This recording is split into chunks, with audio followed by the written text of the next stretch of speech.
Tak ada satupun nelayan yang mau mengantarkan Mian. Nama Pulau Ular saja tidak pernah mereka dengar. Apalagi letak pulaunya. Setelah seharian berputar-putar, Mian akhirnya singgah di warung yang ada di dekat pelabuhan. Wajahnya terlihat kusut dan juga lelah. "Kamu yang ingin menyewa kapal ke Pulau Ular?" Laki-laki penjaga warung tiba-tiba saja bertanya. "Benar, saya Mian. Bapak tahu caranya?" "Tunggulah sampai jam 12 malam. Kebetulan hari ini malam Jumat Kliwon. Biasanya ada kapal yang akan menuju ke sana. Tapi sebaiknya urungkan saja niatmu itu. Kamu masih muda, tubuhmu juga sehat.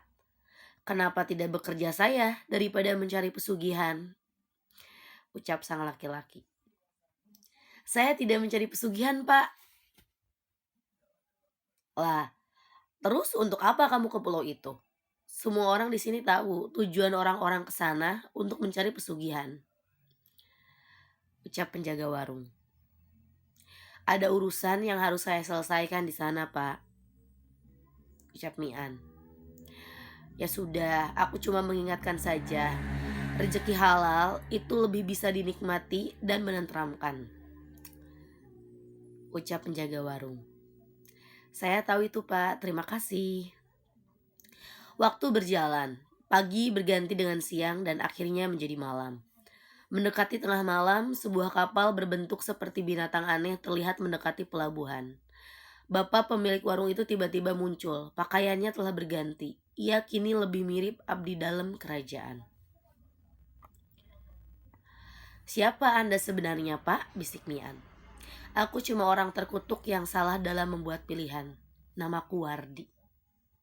"Ayo ikut, jangan katakan apapun. Biar aku saja yang nanti berbicara.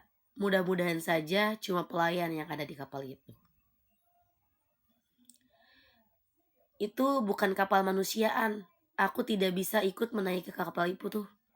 Mereka akan mengetahui keberadaanku di dalam dirimu," ucap Chandrasa. "Lalu bagaimana?" tanya Mian. "Berikan pedang, keris, dan mustika itu padaku. Akan kucari jalan untuk masuk ke sana sendiri," jawab Chandrasa. Mian lalu pamit.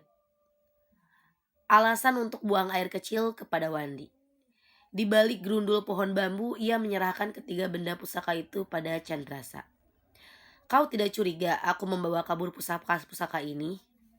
tanya Chandrasa. "Bukankah kita teman?" ucap Mian. "Baiklah, berhati-hati.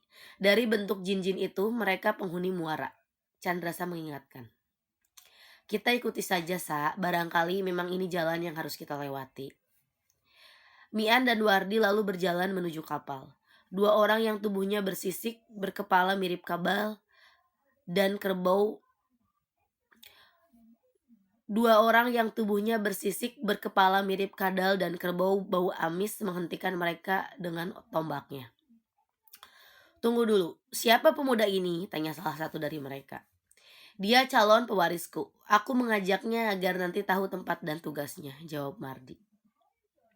"Pewaris? Mengapa tidak ada pemberitahuan jika kau akan mengajak seseorang?" ucap sang penjaga. "Kau tidak percaya padaku? Anak dan istriku ada di tangan kalian kan? Bagaimana mungkin aku berani berbohong?" "Baiklah, aku mencium bau kucing dan ular," ucap penjaga. "Pekerjaan pemuda ini memang pedagang sate ular, anjing, kucing, dan biawak. Kapan-kapan akan kusuruh dia membuatnya untukmu." Saat mendengar kata biawak, mata makhluk itu langsung menatap Mian. Ada pendar kemarahan di sana.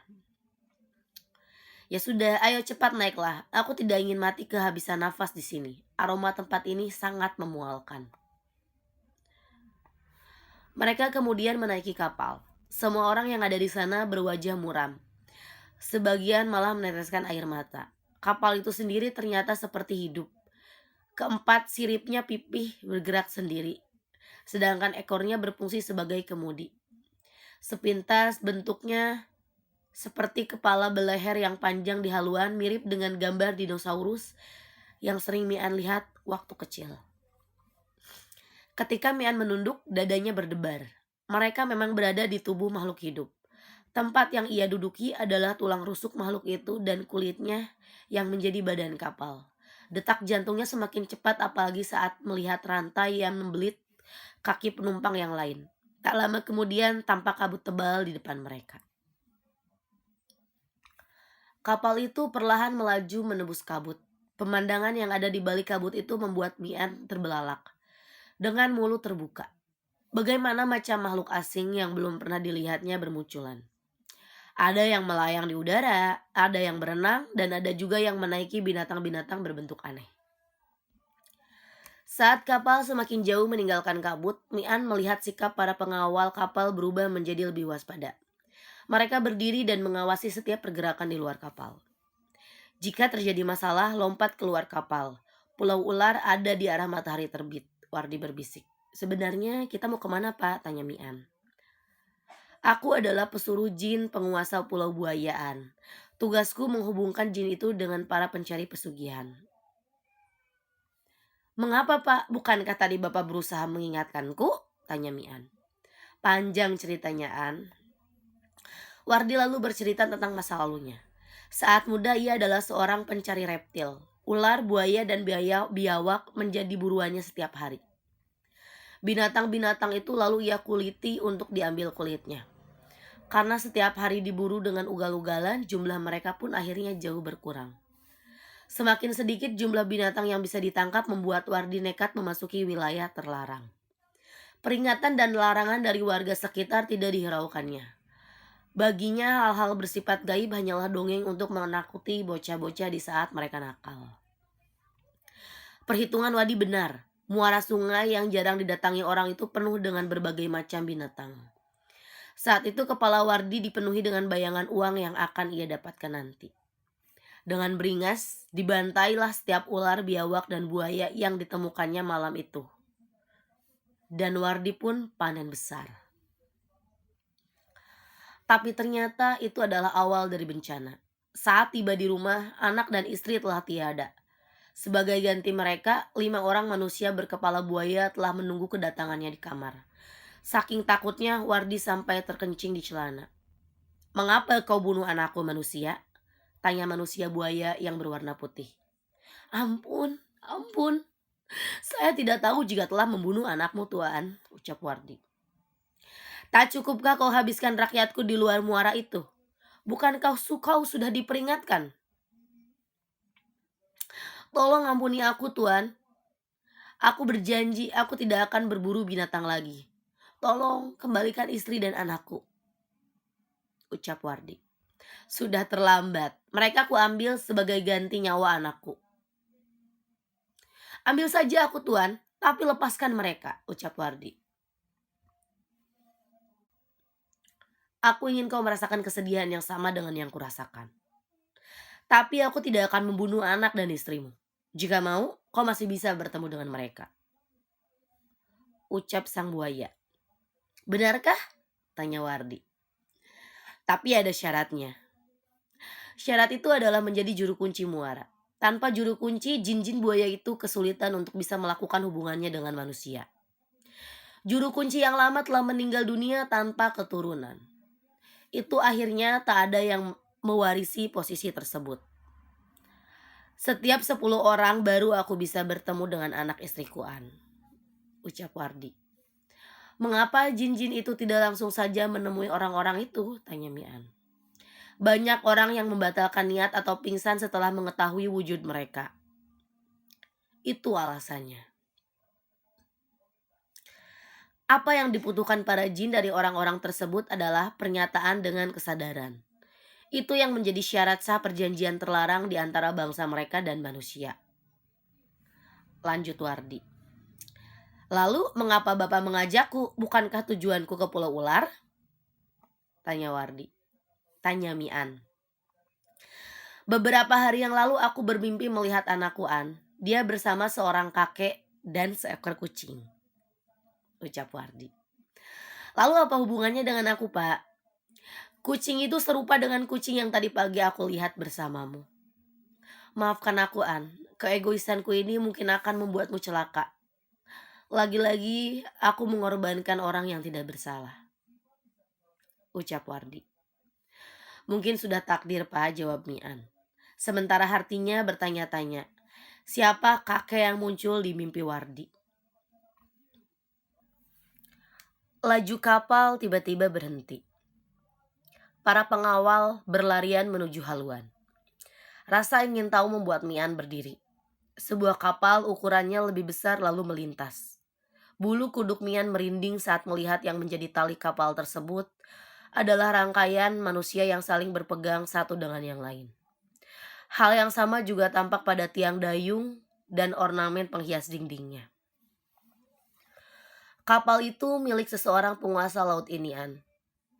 Bahkan Bajul Sosro, Raja Pulau Buaya, memilih mengalah daripada harus berurusan dengan mereka. Mian seolah tidak mendengar. Saat itu pandangannya sedang terpaku pada seorang gadis cantik yang juga sedang menatapnya di kapal tersebut. Wardi menarik tangan Mian. Berhentilah menatapnya, An. Sudah banyak yang menjadi korban dari gadis-gadis penghuni dasar laut itu. Mian seperti terbangun dari mimpi. Nafasnya memburu. Sementara keringat bermunculan di keningnya. Siapa mereka, Pak? Tanya Mian. Saat muncul di dunia kita, mereka dikenal sebagai duyung. Suara dan tatapan mereka bisa meruntuhkan iman banyak laki-laki. Begitu juga sebaliknya. Duyung yang jantan akan mencari mangsa perempuan. Mian terdiam. Wajah gadis cantik yang dilihatnya tadi benar-benar tak bisa dilupakan. Berkali-kali ia mengurut pelipisnya untuk mengusir hal tersebut. Bersiaplah, An, kita akan segera sampai. Kapal itu akhirnya merapat ke sebuah pulau. Pemandangan di dermaga Pulau Buaya benar-benar menyesakkan dada Mian. Jembatan yang menjadi penghubung kapal ke darat terbuat dari manusia-manusia yang berderet dalam keadaan terlungkup. Tiang dan pagar pun juga dari manusia. Hati Mian semakin pedih saat mendengar jeritan dan rintihan yang terdengar setiap kali tubuh-tubuh itu terincak. Apalagi ketika kaki yang melewatinya berlari atau memukulkan benda. Apakah tidak ada cara untuk membebaskan mereka, Pak? Tanya Mian. Saat mereka dengan sadar menyatakan bersedia, sulit untuk bisa lepas dari perjanjian itu, An. Ketika Mian akhirnya turun, ia menggunakan ilmu peringan tubuhnya dan bergerak secepat mungkin. Sepanjang perjalanan menuju istana Bajul Sosro, ia menundukkan kepala karena tidak tega melihat nasib orang-orang yang ditemuinya. Manusia yang menjadi ornamen rumah-rumah itu menunjukkan status mereka, An. Semakin banyak, maka derajatnya akan semakin terpandang. Kau akan terkejut sampai saat di istana nanti. Akhirnya mereka sampai ke istana. Apa yang dikatakan Wardi benar adanya. Meja, kursi, tiang lampu, bahkan sampai perapian di istana itu terbuat dari manusia. Dan air mata mereka yang menetes, Mian tahu bagaimana pedihnya penderitaan yang harus orang-orang itu alami. Perlahan, amarah bergemuruh di dalam dadanya. Setelah menyembah, Wardi dan Mian menuju ke sebuah ruangan. Dua orang berdiri tegak sambil memegang bokor lampu minyak. Wajah mereka terlihat menahan sakit akibat panasnya bokor itu. Saat Mian akan meniupnya, Wardi menghalanginya. Jangan, An. Mereka akan mendapatkan hukuman nanti. Percayalah, menjadi tiang lampu masih menjadi termasuk tugas ringan di tempat ini. Tak lama kemudian, istri dan putri Wardi masuk ke dalam ruangan yang dikawal oleh dua manusia buaya. Wardi segera memeluk dan menciumi putrinya yang sudah beranjak remaja itu. Beberapa nelayan kemudian masuk untuk melakukan penyiapan, memberi makan dan juga minuman. Jangan sentuh makanan dan minuman itu, An. Hidangan itu berasal dari darah dan daging pelayan-pelayan itu, bisik Wardi. Apakah di Pulau Ular juga akan seperti ini, Pak? Tanya Mian. Aku tidak tahu. tapi rata-rata pengikut pesugihan akan mengalami nasib seperti mereka. Seorang pemuda dengan pakaian mewah memasuki ruangan. Dua pengawal yang ada terlihat segan dan hormat kepada pemuda itu. "Wardi, aku ada berita baik untukmu," ucap si pemuda. "Berita baik apa, Yang Mulia?" "Aku akan menjadikan putrimu sebagai istri mudaku." "Tapi, Yang Mulia, itu tidak bisa dibenarkan," ucap Wardi.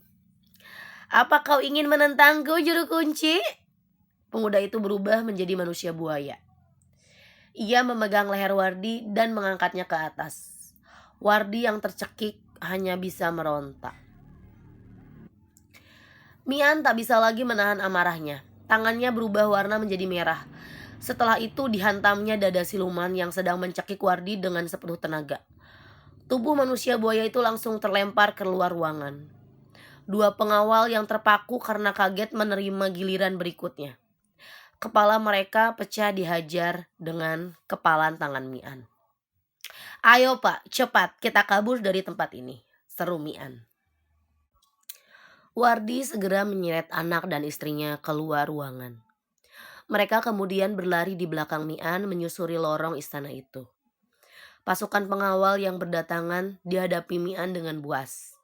Satu demi satu manusia berkepala buaya dan biawak itu mati di tangannya. Perlarian mereka tertahan di halaman istana. Ratusan pasukan pengawal telah mengepung tempat itu. Hal yang sama terjadi di belakang mereka. Kemudian penguasa tempat itu pun muncul.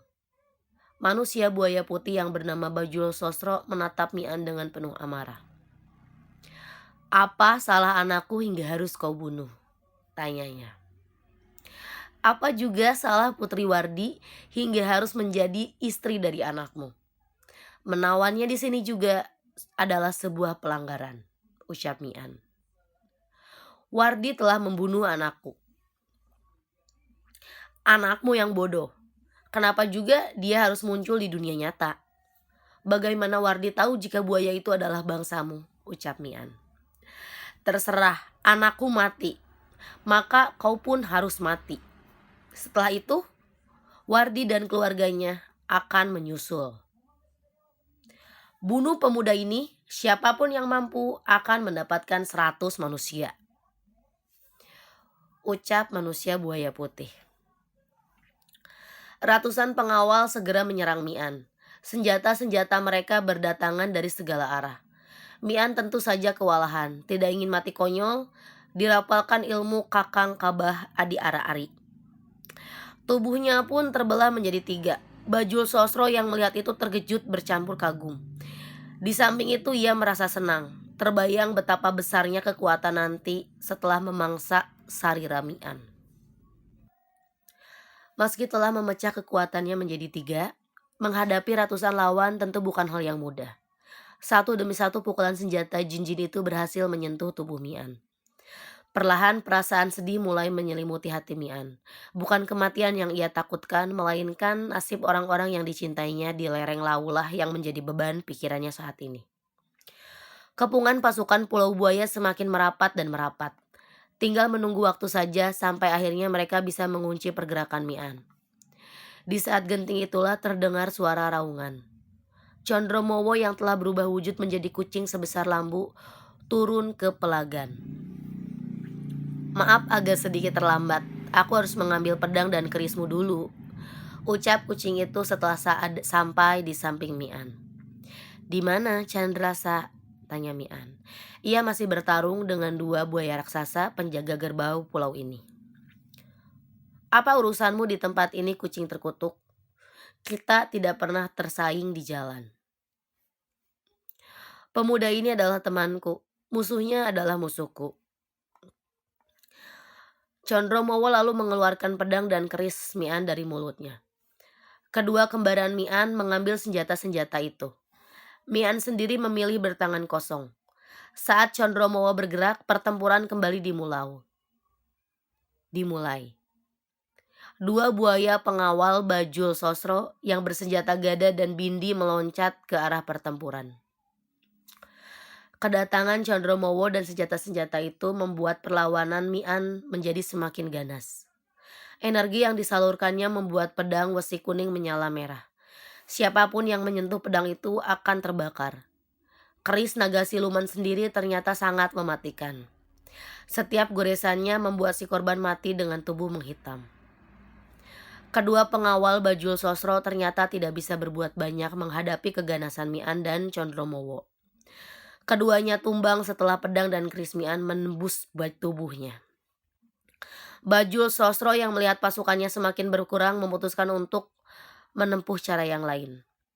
"Hentikan atau akan kubunuh mereka," teriaknya. Mi'an dan Condromowo menghentikan serangannya. Mereka kini menatap Bajul Sosro. "Jadi cuma seperti ini kekuatan Raja Pulau Buaya?" Ternyata ia tidak lebih dari seekor pengecut yang bersembunyi di balik sandra, ejek Condromowo. "Tahu apa kau manusia terkutuk? Aku memang terkutuk, tapi bukan pengecut." Tubuh Mi'an menjadi satu. Disalurkannya keris naga siluman sementara pedang tetap terhunus. "Sekarang apa maumu Raja Buaya?" tanya Mi'an. "Tinggalkan tempat ini sekarang juga, kau dan manusia yang dikutuk menjadi kucing itu." "Bebaskan dulu Pak Wardi dan keluarganya," ucap Mian. "Tidak bisa. Wardi terikat perjanjian denganku." "Perjanjian omong kosong. Bajul Sosro, kau tahu peraturannya kan?" Chandrasa yang tiba-tiba hadir ikut berbicara. "Pengembala hujan dari Pulau Ular. Mengapa kau juga ada di sini?" tanyanya. "Dia pewarisku. Sudah menjadi kewajibanku untuk ada bersamanya. Kau keberatan?" tanya Chandrasa. Bajul Sosro kebingungan. Ilmu pancasona miliknya tidak akan berguna menghadapi pedang Mi'an yang mampu membakar itu. Ia juga tidak yakin ilmu kebalnya bisa menahan ketajaman keris naga siluman. Ditambah lagi adanya Condromowo dan Chandrasaseta. "Baiklah, aku akan membebaskan Wardi dan keluarganya. Satu lagi, jangan pernah beroperasi di muara itu. Aku yang akan menjadi pelindung di sana," ucap Mi'an. "Permintaanmu terlalu berlebihan. Itu adalah wilayah kekuasaanku." "Baik, kalau begitu kita selesaikan saja pertempuran ini. Mukti atau mati," ucap Mi'an. Bajul Sosro terdiam. Muara itu bukan satu-satunya tempat ia mencari mangsa. Kehilangan tempat itu tidak akan menjadi masalah terlalu besar. Hari ini ia telah kehilangan banyak pasukan. Melanjutkan pertempuran akan membuat kerajaan semakin lemah. Lagi pula masih ada rencana yang bisa dia lakukan untuk membalas dendam. "Demi memandang Pulau Ular, aku setuju permintaanmu," ucap Bajul Sosro. Mi'an, Condromowo, dan Chandrasa dan keluarga Wandi akhirnya bebas dan meninggalkan pulau. Mereka bahkan bisa menggunakan kapal Pulau Buaya untuk melanjutkan perjalanan ke Pulau Ular. Sepeninggal Mi'an, Bajul Sosro memasuki kamar rahasianya. Setelah bersila, ia lalu menghubungi salah satu sekutunya. "Pemuda, kucing, dan ular itu ada di Laut Utara, Tok. Jangan sia-siakan kesempatan ini." Di rumahnya, Harto tersenyum saat mendengar pesan dari Bajul Sosro yang disampaikan lewat telepati.